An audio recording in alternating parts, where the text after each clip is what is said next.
Austin is known for its art scene, and starting this weekend, you have a chance to see the best of the best for free. Joining us this morning to give us the lowdown on the 13th annual East Austin Studio Tour is Keith Krieger, who sits on the Big Medium board. Good morning to you. Good morning. Thanks for having me. Yeah, thanks for being here. Of course, that's the organization that puts this thing on. We're 13 years into it.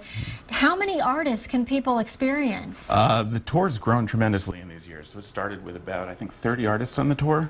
Now we're about 200 studios open with 400 artists showing their work across town. Wow. And you know there's even more artists across Austin, but this is a great sampling of just the great talent that we have in this city. Austin's really creative city, and it's really collaborative. So the tour is a great example of seeing how something has grown organically from Austin's creativity.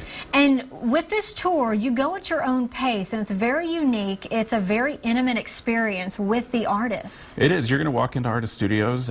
It's a great way to do a self-guided tour, especially if you've been intimidated about walking into galleries or have an artist you like and you've wanted to call them. This is a great way to just walk in the door. Yeah, and I know in the name it's East Austin, but there are studios all over.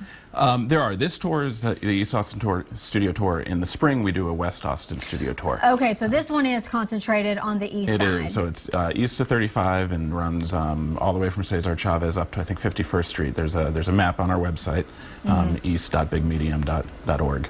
Walk us through some of the different types of art that people could encounter along the way. There's some obviously great painters, some great printmakers. Flatbed Press up on MLK has some great work. Tillery Street's a great little corridor. There's Fort Tillery, which a really great furniture maker friend of mine, Michael Yates, is there. He does beautiful work. Industry Print Shop, which is a screen printer. They're there.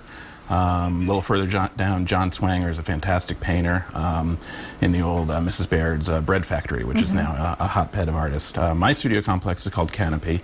I work there. There's about 40 studios. We're going to have about 75 artists, and there are 3 galleries on site. So it's you can see a lot. There are different ways to do it, or kind of go to the different studios, or if you're, like I said, if you're intimidated and you just want to go, there are all these like little hives where you can. Canopy has 75 people. Pump Project is another place where you can walk in and see probably 40 different artists. Yeah, discover these secret places that you may not have known ever even existed. And the great thing is, this event is not just this weekend, but it's also next weekend. And the studios are open from 11 a.m. to 6 p.m. every evening, and there's so many great, obviously, cafes and restaurants in East Austin. Absolutely. You can map out your entire day or 2 or 4. Absolutely. If you want to spread it out. The food scene's exploded. It's actually Justine's Brasserie. It's the only weekend that they're open during the day. Is during East because it's so busy. And I'm sure there's a website. We're going to have a link on our website if you want to check out some of the studios ahead of time and figure out where you're going to go and when. We're going to have it all for you on KXAN.com. So